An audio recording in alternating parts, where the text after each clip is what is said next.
So as you guys know, we recently went to the junkyard. And as I was cruising around there, I started thinking about a couple things. Some things I kind of forgot, some things I might have never known, all of which I think are things we should share with you guys. So here's your Tuesday morning tech tip from Pugliese Speed Shop. Well, guys, you're going to have to excuse the mess, do a little renovating around here. Actually, that's half true. We kind of tore the shop up a little bit, like I mentioned before, what we do in the van, and it actually came to my attention that I hadn't cleaned up in a while. I had crap everywhere. I started just stuffing everything in corners. That room was, I think Jimmy Hoffa was back there. It was terrible.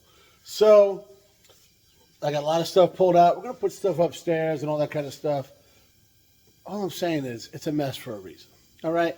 So now that I rambled about that, we're here to talk about the junkyard. So, hadn't been there in a while.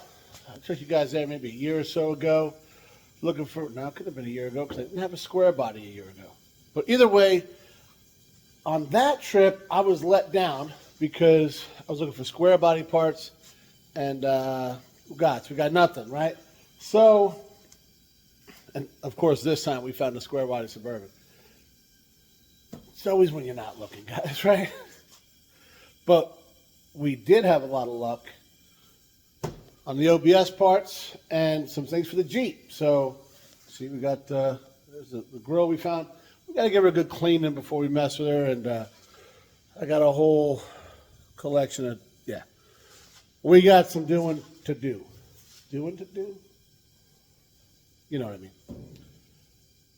But why do you guys think it is we had more luck this time? I mean, we did do a little more research. Old Wade has been there a few times, kind of knew what their inventory looked like. We were looking for stuff, well, I'd say a little bit old, a little bit newer. Yeah, newer, not older, because 94 is newer than 89 that Suburban was. However, it's the exact same year as that Jeep. Kind of makes you wonder, right? Makes you wonder about a lot of things. And it made me wonder, why did I forget about the junkyard? Like, I built the S10 out of the junkyard. I built the green Jeep out of the junkyard. I originally built the gray Jeep out of the junkyard. What happened? I got lazy. That's what happened, guys. I started thinking about it, and for as far back as I can remember, messing with cars with my old man, we'd go to the junkyard.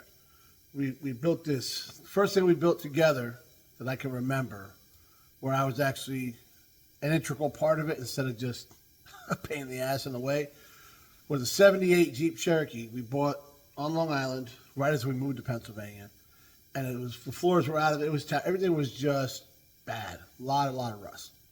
Probably because there was a plow truck. That makes sense.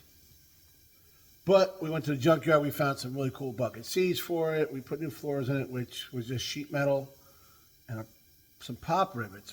But if it works, guys. It was 1990, so you couldn't just go online and buy replacement panels.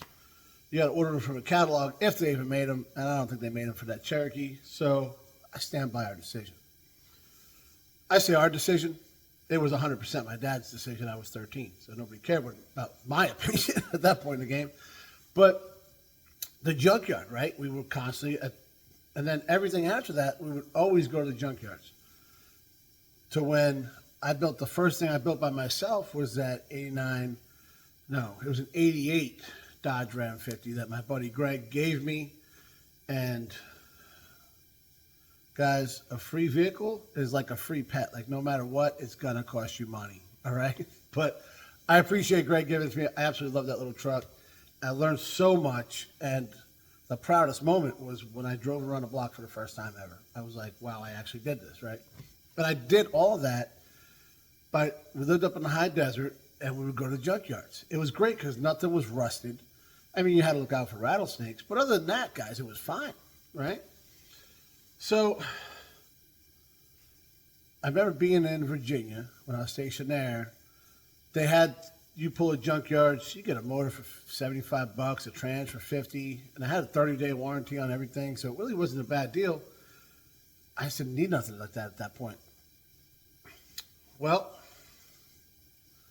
fast forward to now, because actually I didn't mess with Junkyards for a while, you know, and I know why, guys, and it's taking me 2 minutes and 37 seconds to tell you again, because I got lazy. It's too easy to just pick up your phone, Google what you need, and either it's on Marketplace, it's on eBay. There's still Craigslist out there. It still looks like a ransom note, but it's there. Or whatever group you're in. Be careful of the OBS groups or anything like that. Like I did a whole thing on that. I'm going to have the kid put a link. Because that guy is still robbing people. That son of a bitch. Let me keep on track. Just saying, be careful of scams because they're out there, especially with Facebook and anything internet related, guys, you know. So just be careful.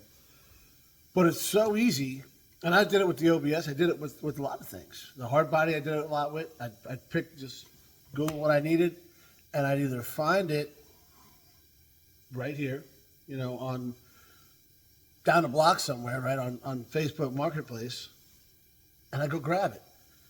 And here I'm paying, I mean, not top dollar, right? I mean, there are some guys that think they got gold, but I'm paying more than, like I think I told you guys, I spent $58 at that one Junkyard for the grill, the bezel. I'm looking at where the parts are, and a bunch of hardware that they may or may not have known about.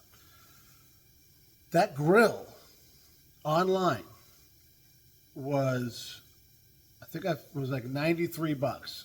That sticks in my head. And then it was $100 and something shipping, right? Because that's obviously not an easy thing to ship. I couldn't find one not on, like, you know, that was new. That was from some parts place. If you found them on the Marketplace, they were the Silverado type grill, which Jay has already tried to convince me to change this. I'm not gonna, but at least not now. But yeah, so that was that. You can't find the work truck grill, because usually the work trucks, they're broke. I like the fact that this one wasn't, especially how it was sitting in there, is amazing. Like somebody, the OBS gods were like, oh, and helped me out. Guys, this bezel right here, this is the one that I've been cleaning on for most of my adult life, it feels like.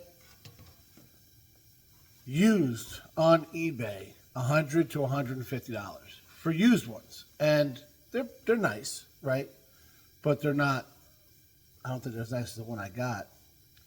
Brand new from the different parts places online, $250 to $300, and then add shipping on both of those, right? So the one I got, I'm reaching for it over here. Come here. Come on. Let's see if I can move it back a little for you guys. This thing is mint. The other one I got, this guy was all jacked up. She's beautiful. The color is perfect. I mean, it's just nice, right? Really nice. Just, it almost looks like they replaced it right before they junked the truck. I don't know what I paid for it, but I paid, because it was $58 for that and that. So call it probably $40 for that and $18 for that. That's where I'm putting, because that's about what I think, ish. Was it the easiest thing in the world? It kind of was, because old Wade pulled that grill out for me. Now, not the grill, the bezel. The grill was kind of a pain in the ass. Like I said, the truck was sitting here, and there was a van sitting here against the bumper. So it took some doing to get that out. But we got it. We remained calm and patient. We didn't we used finesse, like Kevin's always telling us. These are all things that are key, because if you're not doing that, you're going to break the part. And then, well, now you're back to the mercy of the internet or whatever, right? So what I'm saying is, don't be lazy, because that's exactly what I was doing. And I was costing myself money. I cost myself a ton of time, guys. I scrubbed on this son of a bitch right there.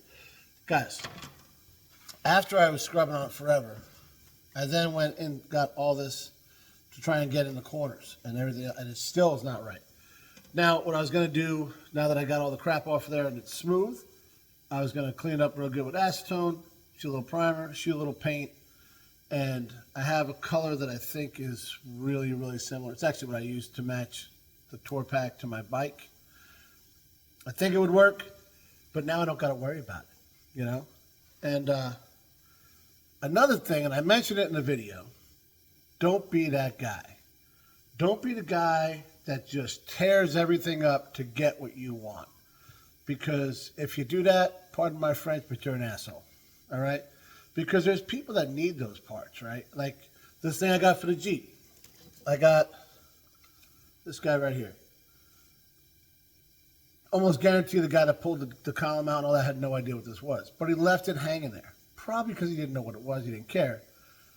If your wipers are working, you'd never know what this box does. I had no idea what it did before my wipers went out. So, now if that guy was a jerk when he did all that stuff and he just took this and threw it, I wouldn't have found it. And I've seen people do it. I've seen people break stuff or do it. And it's like,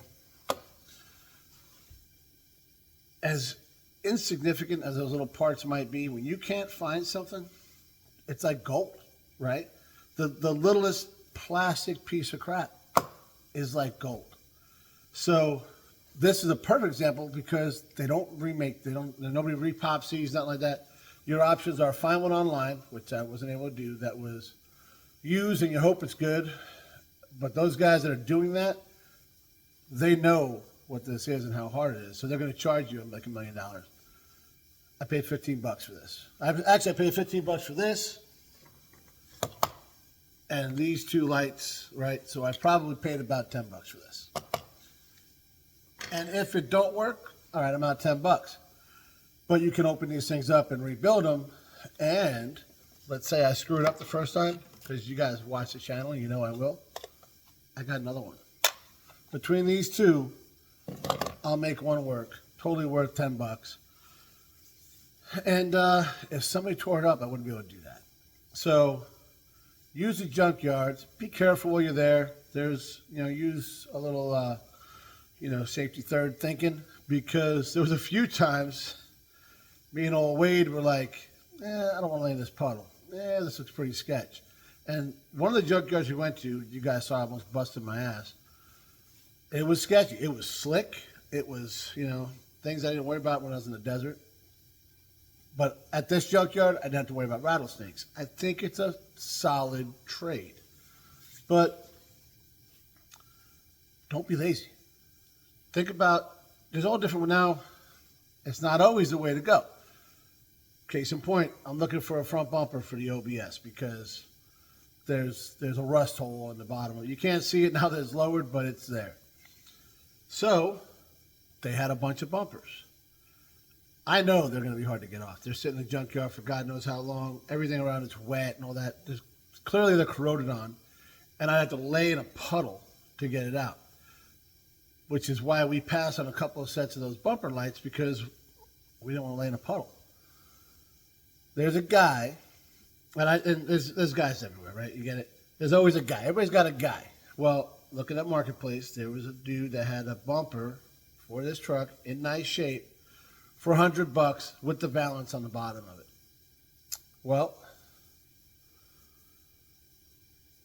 with that being said, $100. So the valance alone is like $40 or at least, right? They're going to charge me probably between $50 and $100 for a bumper at the junkyard if the valance is on it and all that. Or I can drive half an hour to this guy's place, scoop up this bumper for $100, put it in the back of the truck, and not put a wrench on it. That's worth it, right? You got to weigh it out. You know what I'm saying? Just because maybe I can get it for $80, it's worth $20 to me to not lay in a puddle and fight bolts and everything else. I can put it on with new hardware and all that. And so I'm going to hit that guy up. I'm probably going to scoop that bumper up, provided it looks like it does in the ad. But weigh your options, guys. And then just because you're going to Junkyard, don't expect. I lucked out huge with this. Old Wade found a couple things, but he didn't get everything he was looking for. Part of it's the hunt, guys. Part of it is the fact that you don't know what you're going to find. You might find something great. I did not. I even said it. I think I told you, there's no way it's here. And Wade's like, oh, they already pulled out the steering shaft and all that. And I was like, well, that's gone. And there it was, swaying by the wire. And I was like, oh, that's twice that guy shined down on. Thanks, guys. I appreciate it, right? So it's not always going to be that way. You guys remember when we went up to Brandywine, to that junkyard up there, I bought a couple of hubcaps that got hung up on the wall in the back room. And I think I snagged a couple pins and like some lock buttons or something, like little stuff that I could use that was on a van because there was nothing on for a square body Suburban there. So you never know what you're going to find. You never know what you're not going to find. And you also I had a list going of what I wanted just for this and the Jeep. You guys know I got more than just those projects. So it's a good idea, and I have it in my phone too, of everything I need for everything. Like you see, I mean, I never expected to see a 65 C10 in there. I think that was a 66. Either way, I looked at it. There was nothing I needed for it because I got everything right now pretty much. More to come on that. But if I didn't already buy the back of that cab, I might have very well bought that cab. By the way, I said very well. I didn't say that. But I meant to buy that cab because it's there, right? You guys saw I was also looking at fenders and stuff for those Dodges. The ones out here are trashed. They make those parts, right? They're $30 a piece, and then you're going to take time to weld them in and all that kind of thing. If I could buy those fenders for like $50 a pop and not do that, that might be worth it. Then I got to pull them off. And you got to look at all the things, guys. Make sure you're doing all your homework, know what things go for, all that kind of stuff. That being said, I'm going to quit rambling. I think I'm going to go see if this guy works in the Jeep, and definitely need to get to cleaning some stuff so I can start putting some stuff back on the OBS. Hopefully you guys learned something. Hopefully you got a good junkyard near you. And as always, thanks for watching, guys.